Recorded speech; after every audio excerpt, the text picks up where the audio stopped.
Welcome to the Startup Espresso. I'm Hall T. Martin, the host of the show, where we talk about raising funding for your startup and the time it takes to have an espresso. I hope you enjoy this episode.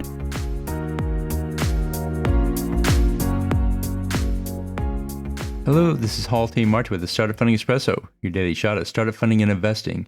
In the early days of the startup, the founders should raise only the amount of funding necessary to achieve the next milestone. The valuation of the company is low, but will rise when adding products, revenue, and team members.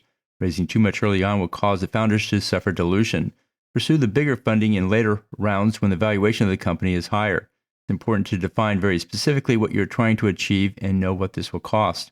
Here are some other ways to reduce equity dilution.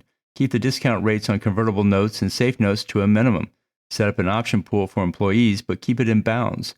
Look out for pro rata rights that give some investors an outsized position. Test your proposed term sheets by inputting it into a cap table and display it as a fully diluted version. In the early stages, think minimum fundraise, minimum viable product, minimum team. This will reduce the amount of equity you're giving away. Thank you for joining us for the Startup Funding Espresso, where we help startups and investors connect for funding. Let's go start listening to today.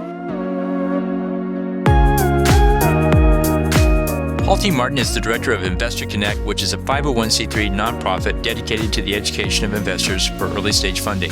All opinions expressed by Hall and podcast guests are solely their own opinions and do not reflect the opinion of Investor Connect. This podcast is for informational purposes only and should not be relied upon as a basis for investment decisions.